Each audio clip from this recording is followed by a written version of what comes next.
जिसको जोड़ने की बात करेगा हम उसको वोट देगा, जो तोड़ने की बात करेगा हम उसको वोट देगा। तो काफ़ी परेशान है अपने जो है सोसाइटी के जो है रजिस्ट्री मुद्दे को लेकर के। काफ़ी वो फ्लैट हमारा है लेकिन वो फ्लैट है नहीं। इतनी मुश्किल हो गई है कि मतलब जो है हम उसको जमा कैसे करें, उसको हमारे कहने के लिए वो मेरा अपना घर नहीं है, उसको हम लेकिन जब मौका आता है तभी चौका लगाया जाता है। देने के लिए बीजेपी को दूंगा लेकिन दूंगा नहीं। लेकिन जो यहाँ के लोकल प्रतिनिधि हैं वो बिल्कुल बेकार है। नमस्कार, मदरलैंड पोस्ट में आपका स्वागत है। मैं हूं आपके साथ सचिन सिंह राठौड़ और अभी हम आ गए हैं उत्तर प्रदेश चुनाव की कवरेज करते करते ग्रेटर नोएडा वेस्ट के 16A में, जहां हम लोगों से जानने की कोशिश करेंगे कि आखिर उत्तर प्रदेश चुनाव 2022 का रुझान किस तरफ है, लोग किसको वोट डालने वाले हैं, सरकार से खुश हैं, किस सरकार से ना खुश हैं, क्योंकि अब सत्ता में रहे लोगों को उनका इनाम देने का समय आ गया है। चाहे जनता ना खुश हो तो उनको वोट नहीं देगी, जनता खुश होगी तो उनको वोट देगी। इन तमाम मुद्दों पर हम जनता के साथ बात करेंगे और लोगों से पता करेंगे कि आखिर उनका वोट किस ओर जाने वाला है, रुझान किस ओर दिख रहा है उत्तर प्रदेश का। हम आपको सब दिखाएंगे, हमारे साथ बने रहिए। आइए लोगों से अब बात करते हैं। वो उस कैंडिडेट को दोगा जो हमको ये एश्योरेंस देगा कि हाँ ये बेसिक मुद्दे हैं, हम इस पे मुद्दों पे बात करेंगे। जो हमको जोड़ने की बात करेगा हम उसको वोट देगा, जो तोड़ने की बात करेगा हम उसको वोट नहीं देंगे। ठीक है, क्या नाम है आपका? मैं ज्योति प्रताप। क्या लग रहा है इस बार उत्तर प्रदेश चुनाव का माहौल क्या है? इस बार जो सरकार है वही आनी तो वही चाहिए, लेकिन इस सरकार से हम लोगों को बहुत सारी उम्मीदें हैं। ऐसा मतलब हमारा मानना है कि अगर ये सरकार आती है तो हम लोगों की जो बेसिक चीज़ें हैं उस पर ध्यान दे। और पिछले 5 साल से हम लोग काफ़ी परेशान हैं अपने जो है सोसाइटी के जो है रजिस्ट्री मुद्दे को लेकर के। काफ़ी कैंपेनिंग हम लोग चला रहे हैं, ट्विटर पे भी लगे हुए, हर जगह उनसे जो है हम लोग की सारे मतलब जो है सरकार से यही गुहार है कि भाई हमारी रजिस्ट्री कराया जाए। यहाँ पर हम लोग बहुत परेशान, पिछले 5 साल से जिस सोसाइटी में हम रह रहे हैं वो मतलब कहने के लिए वो फ्लैट हमारा है लेकिन वो फ्लैट है नहीं। हम उस फ्लैट में अभी EMI भी जो जमा करते हैं वो भी अब हमारे लिए इतनी मुश्किल हो गई है कि मतलब जो है हम उसको जमा कैसे करें, उसको हमारे कहने के लिए वो मेरा अपना घर नहीं है, उसको हम बेच भी नहीं सकते हैं कि बेच करके हम कहीं और चले जाएं। हमारी कंडीशन इतनी ख़राब हो चुकी है। इस कोरोना में नौकरी भी लोगों की चली गई है और जो है घर भी नहीं है, घर भी बेचने के कंडीशन में हम लोग नहीं हैं। तो हमारी तो सरकार से यही है कि इस बार जो है अगर वो ये काम हमारे लिए करती हैं तो पक्का वोट उनको जाना चाहिए। जो अभी हमारे वहाँ जो है वर्तमान में जो सरकार है तो हम चाहेंगे कि वोट उन्हीं को जाए, लेकिन वो हमारे इस जो 5 साल से जो अधर में लटकी हुई रजिस्ट्री है उस पर जो है वो सोचें, नहीं तो। आपको क्या लगता है जो सरकार 4.5 साल में नहीं सुनी, वो 6 महीने बाद इलेक्शन है, 6 महीने में वो आपकी समस्या का समाधान कर देगी? उम्मीद पे दुनिया कायम है। मतलब आपको बीजेपी से पूरी उम्मीद है? हाँ, उम्मीद तो है हमें। इस बार आपका वोट बीजेपी सरकार, बीजेपी से जा रहा है, बीजेपी सपोर्टर है। क्या नाम है आपका? पंकज सिंह। पंकज सिंह जी, किसको जा रहा है इस बार आपका वोट? देखिए 5 साल तो हो गए हम लोग का रजिस्ट्री हुआ नहीं, सपोर्ट करते हैं बीजेपी को, लेकिन इस बार अगर हमारा काम नहीं हुआ तो नो वोट नो रजिस्ट्री। अगर रजिस्ट्री नहीं हुआ वोट तो भी नहीं। ये समस्या तो 4.5 सालों से होंगी। है 4.5 सालों से, लेकिन जब मौका आता है तभी चौका लगाया जाता है। सही बात है, मौका पे चौका। मोमेंट है तो वो भी आएंगे। हम लोग को तो पता ही नहीं कि कौन MLA हैं यहाँ के। अगर एक आपको पता नहीं है कौन है यहाँ के MLA? संसदीय क्षेत्र में एक सांसद होते हैं, उनके अंदर में 6-7 विधायक होते हैं। अगर वो आपके क्षेत्र के MLA कौन है? नहीं मालूम मेरे को, तो नहीं मैं मिला ही नहीं हूँ कभी। आपका वोट इस बार किसको जा रहा है? देखिए वोट जाएगा देने के लिए बीजेपी को दूंगा, लेकिन दूंगा नहीं, क्योंकि रजिस्ट्री होगा तभी जाऊंगा वोट देने, नहीं होगा नहीं जाऊंगा। मेरा पूरा फैमिली में से कोई नहीं जाएगा। इवन मैं अपने पूरे टावर का जिम्मेवारी ले रहा हूँ, पूरे टावर में से कोई नहीं जाएगा। अगर रजिस्ट्री होगा पूरे टावर को लेकर मैं जाऊँगा, अगर नहीं होगा पूरे टावर में से कोई नहीं जाएगा। चलिए, एक मुद्दा आपके पास रजिस्ट्रेशन है, दूसरा मुद्दा क्या है? बाकी दूसरा तो क्या, मतलब वही मैंने बोला कि जैसे एक संसदीय क्षेत्र में 6-7 MLA होते हैं। वो ठीक है, लेकिन आपकी समस्या क्या है? वो अगर डेवलपमेंट करना चाहें तो दुनिया का कोई ऐसा आदमी नहीं है कि उसको रोक दे। लेकिन इन लोगों को क्या होता है कि एक बार इलेक्शन जीते, अपने घर में बैठे, जनता जाए भाड़ में। रोड कहाँ है, चोरी कहाँ हो रही है, कहाँ लाइट नहीं है, कहाँ क्या है, उससे कोई मतलब नहीं है। बस एक बार जीतने के लिए आपके चक्कर काटेंगे। वोट मिला, कुर्सी मिली, आप कौन हो कोई मतलब नहीं। लेकिन सुरक्षा के मामले में तो कहा जाता है कि जब से योगी सरकार आई है सुरक्षा का जो है पुख्ता इंतजाम रखा गया है, जो गुंडागिर्दी है वो सारी चीज़ें ख़त्म हो गई है। देखिए वो तो काफ़ी हद तक सुधरा है, बहुत सारा चीज़ हुए हैं। लेकिन अभी कुछ दिन पहले ही यहीं पे मर्डर हुई थी, जो चंदेल करके थे आपका गौर चौक पे, तो वो भी हुआ। लेकिन 10 दिन तक पुलिस वैन खूब राउंड मारी, उसके बाद में आप चले जाओ रात में चाहे शाम नहीं, को। जो बातें कही जाती है वो मैं आपको बता नहीं, रहा वो था। मैं मानता हूँ, उसके लिए एग्री हूँ। क्राइम कंट्रोल कर रहे हैं, उसके लिए एडमिनिस्ट्रेटिव के लिए वो बहुत एक्टिव हैं, वो ठीक है, उसके लिए नो डाउट। लेकिन बाकी जो आम पब्लिक का जो परेशानी चलिए ठीक है, तो मतलब देखा ये जा रहा है कि रजिस्ट्रेशन सबसे बड़ा मुद्दा बन के आ रहा है इस मामले में। आइए बात करते हैं, क्या नाम है आपका? संजीव सक्सेना। संजीव सक्सेना जी, किसको जा रहा है 2022 इलेक्शन करीब है, वोट आपका किसको जा रहा है? ये क्वेश्चन पूछना आपका थोड़ा सा नाजायज़ है। मिडिल क्लास आदमी है। नहीं, नाजायज नहीं, हम तो पत्रकार है, क्वेश्चन पूछना हमारा हक है। डायरेक्ट आप किसी से ना पूछिए, और अगर मैं नहीं बता रहा हूँ तो इसके पीछे भी रीज़न है। होता क्या है कि कोई भी सरकार हो, देखिए, चाहे पहले बीएसपी की हो, कांग्रेस की तो खैर आई नहीं है यूपी में, और आपकी मुलायम सिंह जी की हो, अखिलेश यादव की हो, या बीजेपी की हो, मिडिल क्लास को हमेशा से अवॉइड किया गया है। अभी तक मिडिल क्लास में भी आप कह सकते हैं कि जैसे 45% वाले भी मिडिल क्लास में आते हैं, या जिनकी इनकम 75% है वो भी मिडिल क्लास में आते हैं। अब कोरोना के बाद से क्या है कि मिडिल क्लास जो है वो एक मतलब एक ऐसा वर्ग बन गया है कि जिसको कि कहीं पर से ये नहीं दिख रहा है कि हम अपनी इनकम सोर्स जो हमारे थे उनको कैसे मेंटेन किया जाए। आज आप देखिए, मिडिल क्लास को लोगों के पास खाने को नहीं है, लेकिन वो बाहर निकल के नहीं आ पा रहे हैं, किसी से बोल नहीं पा रहे हैं, क्योंकि एक स्टेटस होता है मिडिल क्लास का। अब चाहे आप गवर्नमेंट को देख लीजिए, गवर्नमेंट ने ना तो इनकम टैक्स में कोई मिडिल क्लास को छूट दी है, ना जीएसटी में जो मिडिल क्लास के बिजनेसमैन हैं उनको कोई छूट है। मिडिल क्लास को हमेशा से उनकी अवहेलना की जा रही है, उनको उनकी तरफ तवज्जो नहीं दी जा रही है। लोअर क्लास के लिए गवर्नमेंट अच्छा कर रही है, हायर क्लास वाले अपने आप अच्छा कर लेते हैं, गवर्नमेंट चाहे ना चाहे वो कर लेते हैं अपने आप। तो मिडिल क्लास के लिए मेन है, और इस बार मिडिल क्लास ही एकजुट हो रहा है, और ये सरकारों को सोचना चाहिए कि इस बार लोअर क्लास के साथ साथ मिडिल क्लास को भी देखें, नहीं तो बहुत बड़ा उलटफेर हो सकता है। सर उलटफेर आप तो कह रहे हैं सर, सपा सरकार भी जो है मिडिल क्लास पे ध्यान नहीं देती थी, बीजेपी सरकार, आपके कहने का अर्थ है कि कोई भी सरकार मिडिल क्लास पे ध्यान नहीं देती है। इसके मद्देनज़र देखते हुए इस बार बीजेपी की सरकार है आपके प्रदेश में, तो आपका आखिर क्या, आप इस 4.5 सालों में क्या आपका मिजाज रहा है वोट को लेकर के, जो काम हुए हैं उसको लेकर के, आपका वोट इस बार किसको जा रहा है? देखिए, मैं आपको बताऊं, ये जो परिस्थितियां बनी हैं वो पिछले 1-1.5 साल से ही बनी हुई हैं। कोरोना से पहले सब कुछ ठीक चल रहा था। अब इस 1-1.5 साल में सरकार ने अच्छा काम किया है, लेकिन लोअर क्लास के लिए किया है, हायर क्लास के लिए किया है, मिडिल के लिए कुछ नहीं किया है। मिडिल वैसे भी शांत रहता है, अगर मिडिल के लिए कुछ काम करते हैं तो परिस्थितियाँ बदल सकती हैं। अब वही बात है कि सर, सरकार, आदमी को वोट देना है, या तो आदमी वोट किसी न किसी को तो देगा, या फिर नोटा चला जाए। तो नोटा जाने से भी ये होगा कि सरकारों को पता चलेगा कितना % वोट नोटा। देखिए सर, आप ये तो बता रहे हैं कि मिडिल क्लास को समस्या है, अब समस्याएं गिनाइए ना, 4-5 समस्याएं गिनाइए कि आखिर समस्या क्या है। देखिए, आप इनकम टैक्स स्लैब में आप देखिए कोई छूट नहीं मिलती है। दूसरा, अगर छोटा बिजनेसमैन है उसको जीएसटी में कुछ नहीं मिल रहा है। तीसरा, जितनी भी सरकार फैसिलिटीज़ देती है, लोन्स प्रोवाइड करती है MSEM के थ्रू या किसी भी उसके थ्रू, सब हायर क्लास को जा रहे हैं, मिडिल क्लास को कोई लोन नहीं मिला है। लोअर क्लास को जा रहे हैं, मिडिल क्लास को कोई लोन नहीं मिला है। इतनी सारी फॉर्मेलिटीज़ हैं लोन लेने के लिए कि आदमी ले ही नहीं सकता लोन। और दूसरी क्या समस्या है? दूसरा ये है कि आज की डेट में नौकरी नहीं है, नौकरी चली गई है। ठीक है, कोरोना एकदम से आया, इतने भयंकर तरीके से आया, अच्छे देश उसको नहीं झेल पाए, भारत भी नहीं झेल पाया, लेकिन सरकार को कुछ ना कुछ इस उसमें करना चाहिए कि कुछ रोज़गार बढ़ाए जाने चाहिए, कुछ छूट जो कंपनियां हैं जिन्होंने लोगों को निकाला है, जो किया है, उनको दोबारा से ऐसी कंपनी स्थापित लगाई जानी चाहिए, या उन्हीं को बोलना चाहिए कि भाई आप रेगुलर करिए लोगों को और उनको ना हटाइए। चलिए ठीक है सर, लेकिन आप खुल के नहीं बोलेंगे कि किसे वोट देना है आपको, नहीं, है ना? आइए इसी क्रम में हम दूसरे लोगों से भी बात करते हैं। क्या नाम है आपका? अजय कुमार सिंह। अजय कुमार सिंह जी, किसको जा रहा है आपका वोट? योगी जी को। योगी जी को? अरे योगी सपोर्टर, हाँ। क्यों आखिर? क्योंकि देखिए, उन्होंने बहुत सारी चीज़ें चेंज की हैं जो पिछली सरकार में नहीं थी, जैसे क्राइम हो गया, बहुत सारी चीज़ हो गई, लेकिन जो यहाँ के लोकल प्रतिनिधि हैं वो बिल्कुल बेकार हैं। जो यहाँ के लोकल प्रतिनिधि हैं वो बिल्कुल बेकार हैं। वो ना कभी सोसाइटी में आते हैं, ना उन्हें कोई लेना देना होता है। चुनाव नज़दीक है, लेकिन अभी तक कुछ अता पता नहीं है। वो जब चुनाव जिस दिन होगा, उन्हें पता है कि जितने भी सोसाइटी के लोग हैं वो सब बीजेपी को वोट देते हैं, इसलिए उन्हें लगता है कि यहाँ जाओ या ना जाओ, ये वोट अपने को मिलेगा ही। लेकिन उनका विरोध है और योगी जी का कोई विरोध नहीं है।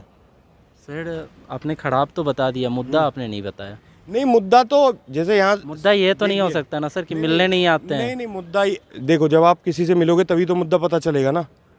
मैं ये कह रहा हूँ कि हर जगह की प्राथमिकताएं अलग होती हैं। सोसाइटी में जो लोग रह रहे हैं उनकी प्राथमिकताएं अलग है, जो गांव में रह रहे हैं उनकी अलग है। सोसाइटी वालों के पास एक ही मुद्दा है यहाँ पे रजिस्ट्री की, रजिस्ट्री नहीं हो रही, इतने सालों से रह रहे हैं, उनकी रजिस्ट्री नहीं है।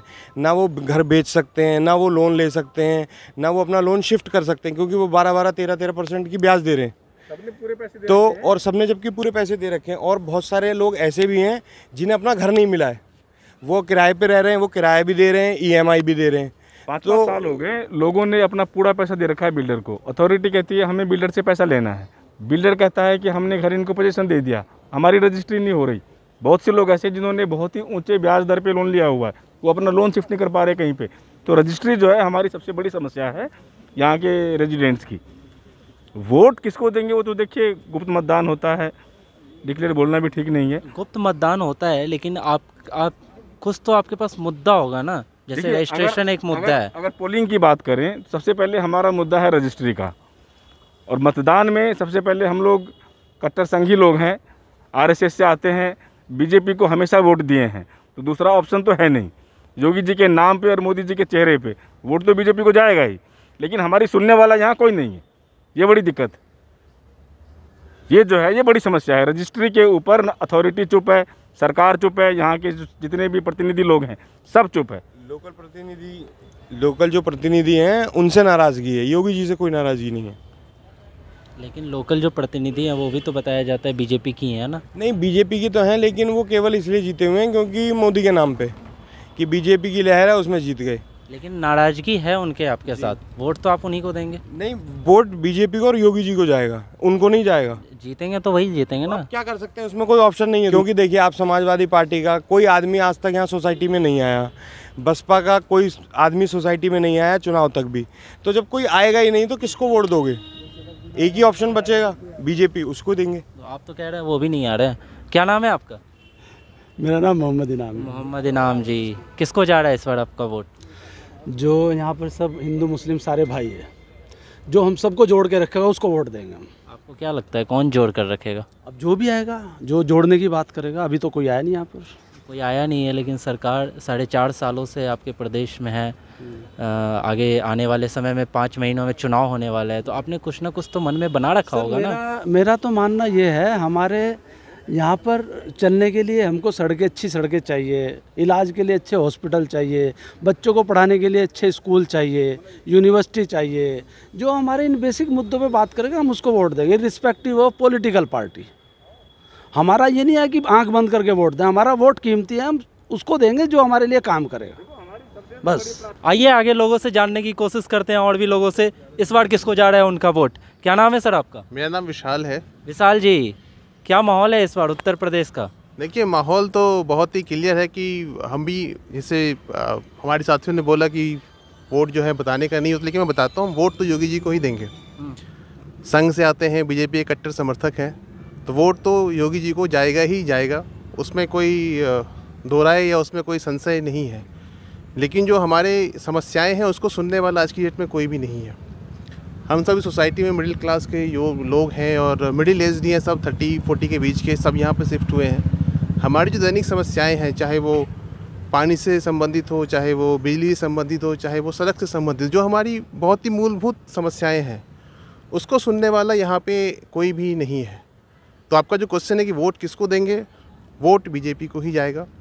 प्रतिनिधि उनका यहाँ पे जो भी हो, समस्या झेलेंगे लेकिन वोट बीजेपी को देंगे। समस्या झेलेंगे लेकिन वोट बीजेपी को देंगे। उसका भी एक रीज़न है। जैसे हम लोगों ने, हम जब कॉलेज में थे, जिस तरह गुंडागर्दी झेल के हम कॉलेज पास किया है या आए हैं, और जो आज का माहौल है उसमें ज़मीन आसमान का फ़र्क है। 5 साल पहले, 6 साल, ऑलमोस्ट 6 साल पहले जब हम शिफ्ट हुए थे, जो सुरक्षा का माहौल था वो अच्छा नहीं था। हम 7 बजे से पहले घर आ जाते थे। किसी दिन 9-10 बज गया तो गाड़ी 100 की स्पीड पे होती थी। क्या होता था बताइए, थोड़ा ब्रीफ करके बताइए। लूटपाट, छीना झपटी सड़कों पे, ये सब बहुत आम बात थी, जो पिछले 2-3 सालों में देखने को बहुत रेयर केस मिलता है। किसी ने गाड़ी लूट ली, किसी ने मोबाइल छीन लिया, या किसी ने वो कर लिया, जो 4 साल पहले नहीं था। अब रात में आप 2 बजे आते हो तो हम निश्चिंत होकर परिवार के साथ में आराम से गाड़ी चलाते हुए आते हैं।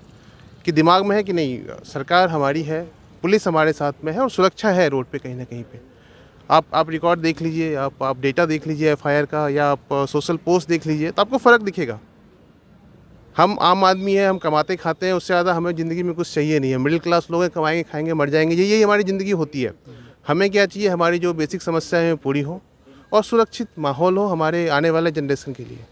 तो हमें लगता है कि योगी जी का जो शासनकाल रहा है, विकास कार्य जो भी हुआ हो वो अपनी जगह पे है। वो मैं बोलूँगा हुआ है, एंटी मोदी बोलेंगे, एंटी योगी बोलेंगे नहीं हुआ है, तो उस डिस्कशन में हम नहीं घुसेंगे। लेकिन जो सुरक्षा का माहौल है वो विजिबल है, वो सबके लिए, चाहे वो समर्थक हो चाहे वो समर्थक नहीं हो।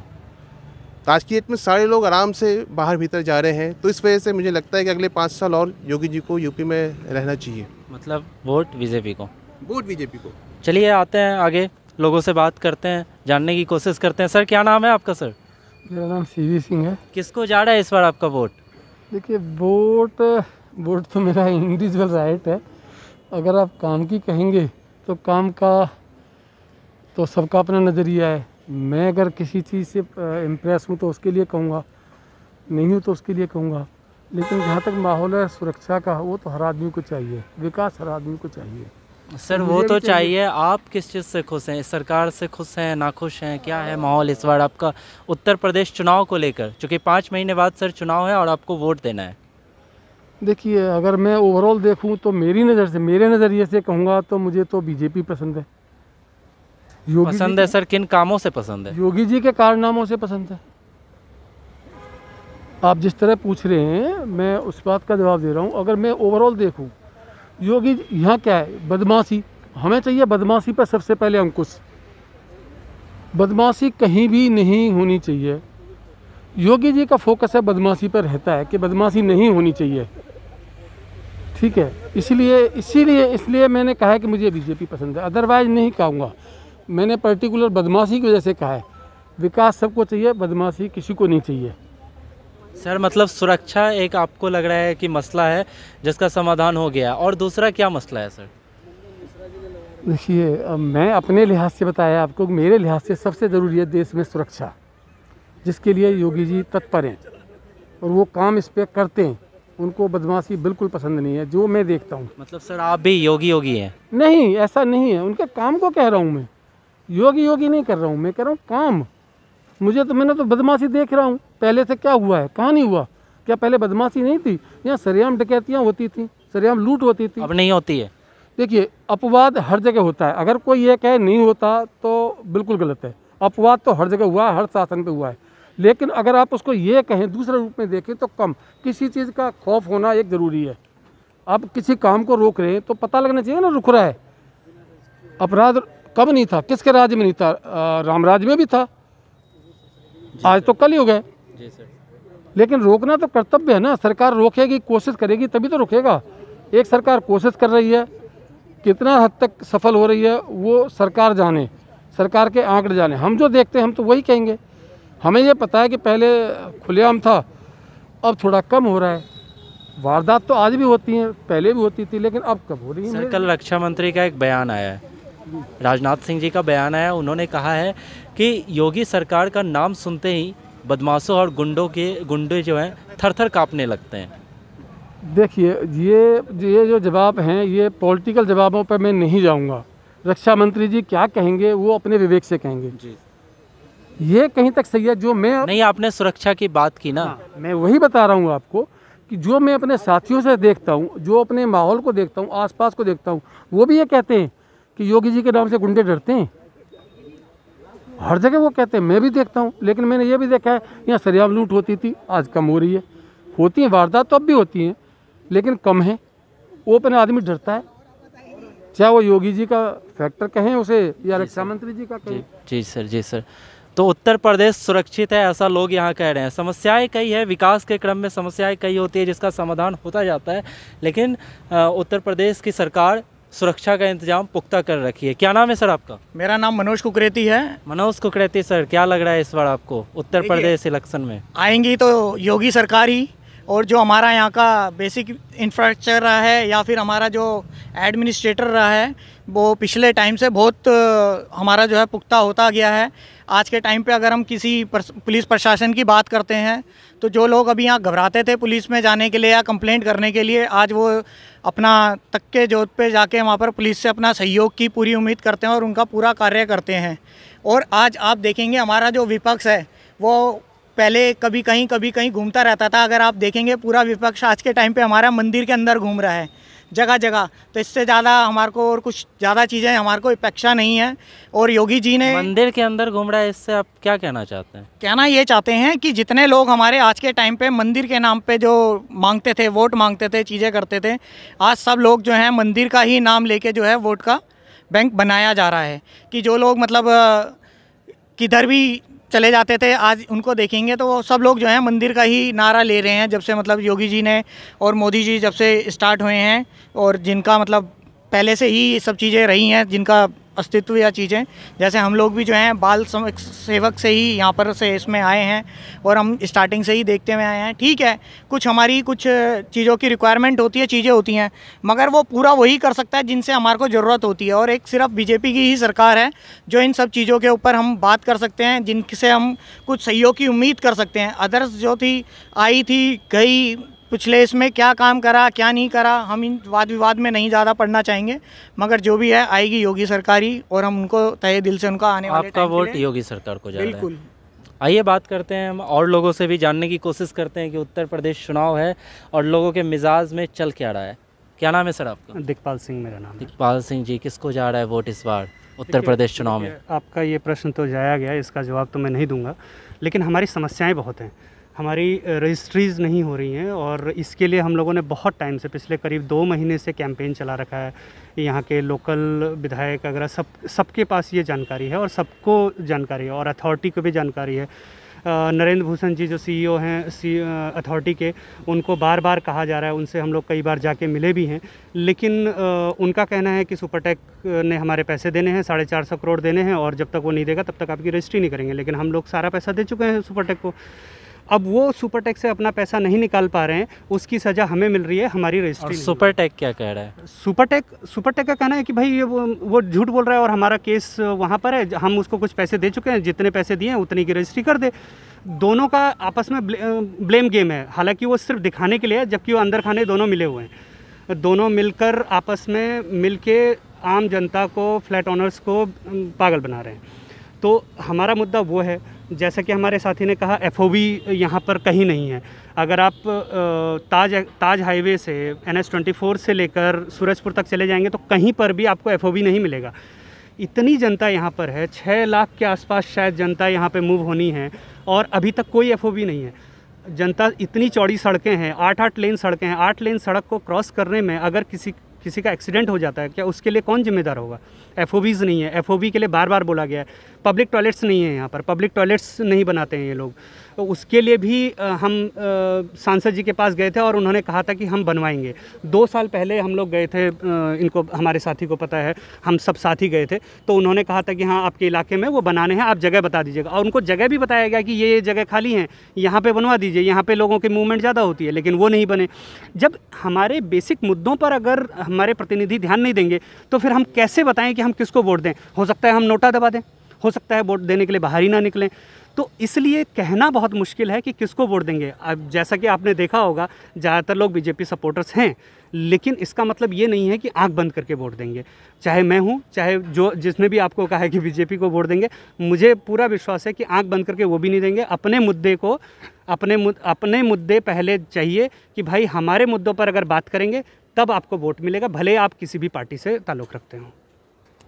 जी, मतलब अहम मुद्दा जो देखा जा रहा है वो रजिस्ट्रेशन का ही है। आइए चलिए और लोगों से भी बात करते हैं। क्या नाम है सर आपका? उमानाथ सिंह। उमानाथ सिंह जी, किसको जा रहा है इस बार आपका वोट?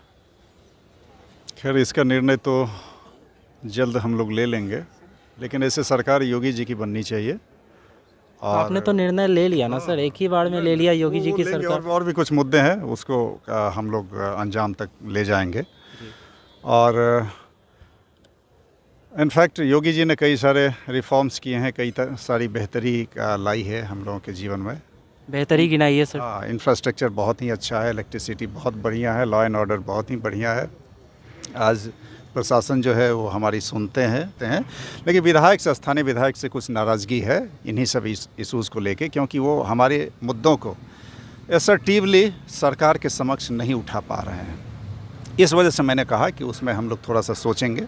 संभव है कि एक कैंडिडेट बदल जाए या और कुछ इस तरह का निर्णय हो आने वाले दिनों में, लेकिन निश्चित रूप से योगी जी की सरकार ही बननी चाहिए। लेकिन माना जाता है कि योगी सरकार जो है अपने एमएलए हो या अधिकारी हो, इन सब पे बड़ा कड़ा रुख अपनाते हैं काम को लेकर के, फिर इस तरह से आपके एमएलए इतने ढीले क्यों दिख रहे हैं? ये संभव है कि जो हमारी शिकायत है हम इनके पास तो ले जाते हैं, लेकिन वहाँ तक हमारी शिकायत नहीं पहुँच पा रही है ना। तो आने वाले जो कुछ महीने बचे हुए हैं विधानसभा चुनाव में, इस दौरान हमारी कोशिश होगी कि मोदी जी तक हमारी शिकायत पहुँचे, ताकि हमारे जो वर्तमान विधायक हैं वो थोड़े से सतर्क हों, चुस्त हों, दुरुस्त हों, और हमारे जो कंसर्न्स हैं, शिकायतें हैं, उनका समाधान निकालने के लिए वो व्यक्तिगत स्तर पर भी प्रयास करें, ठोस प्रयास करें। कहीं ना कहीं सर नाखुश है, लेकिन वोट बीजेपी को ही जाएगा। अब देखिए, योगी जी का कोई विकल्प है नहीं, क्योंकि वो अखिलेश सरकार भी तो है सर। देखिए, अखिलेश सरकार के बारे में सभी लोग जानते हैं कि लॉ एंड ऑर्डर वगैरह की क्या स्थिति थी। हम लोग यहाँ पे 5-6 सालों से रह रहे हैं। हम लोग जितने अस्वस्थ फील करते हैं रात बिरात, दिन दोपहर, उतना अस्वस्थ कभी कोई नहीं फील करता था। जो योगी जी के विरोधी हैं वो भी आपको कहेंगे।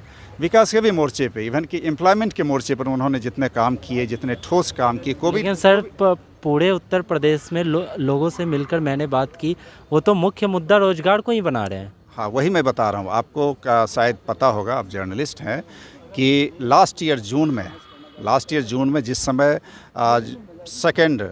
इनफैक्ट फर्स्ट जो था कोविड वेव, वो शबाब पर था। उस समय उन्होंने 10 लाख एम्प्लॉयमेंट देने के लिए कंपनियों के समूह से उन्होंने करार किया था, क्योंकि उनको थी आशंका कि जो बाहर से जिन लोगों की नौकरी छूटेगी वो वापस घर आएंगे और उनको रोज़गार चाहिए, एम्प्लॉयमेंट चाहिए। तो रोज़गार के भी फ्रंट पे उन्होंने काफ़ी इनोवेटिव स्टेप्स लिए हैं, इसमें कोई शक नहीं है। और बाकी विकास उनका मुख्य मुद्दा है ही, लॉ एंड ऑर्डर मुख्य मुद्दा है ही। कुछ स्थानीय समस्याएं निश्चित रूप से हैं हम लोगों के समक्ष। उन स्थानीय समस्याओं को लेके हम लोग चाहते हैं कि योगी जी उनसे रूबरू हों, उनसे अवगत हों, ताकि उसका सॉल्यूशन वो निकालने में हमारी मदद करें, है ना। और स्थानीय समस्याओं के बारे में मुझे बताने की ज़रूरत नहीं है, सभी मित्रों ने बता ही दिया है ना। जी बिल्कुल।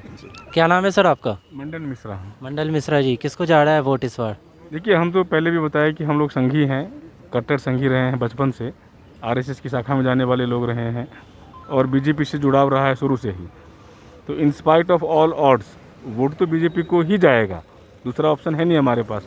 हमने लेकिन सरकार चुनने के लिए जो है मुद्दा विकास होना चाहिए। देखिए, विकास तो है ही है, लॉ एंड ऑर्डर भी है, दोनों ही फ्रंट पे योगी जी ने, मोदी जी ने बहुत बढ़िया काम किया है और बहुत ही सराहनीय काम रहा है।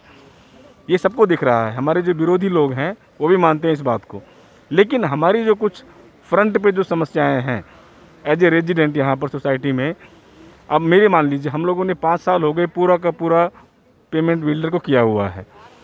पूरी की पूरी पेमेंट जाने के बाद भी 5 साल से हमारी रजिस्ट्री ना तो अथॉरिटी सुन रही है, ना ही बिल्डर के पास में कोई सॉल्यूशन है।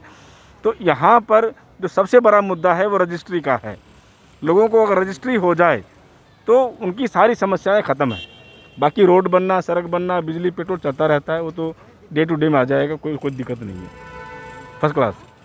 तो आपने देखा कि इस अपार्टमेंट में लोगों की सबसे बड़ी समस्या जो है रजिस्ट्रेशन को लेकर के है। बाकी यहाँ पे अधिकतर सपोर्टर जो है बीजेपी के दिखे, बीजेपी को वोट देने वाले दिखे। इस बार यूपी इलेक्शन है, 5 महीने बचे हैं, 5 से 6 महीने बाद यूपी चुनाव है जिसमें लोग वोट देंगे। सभी लोग बीजेपी के सपोर्टर लगभग दिखे।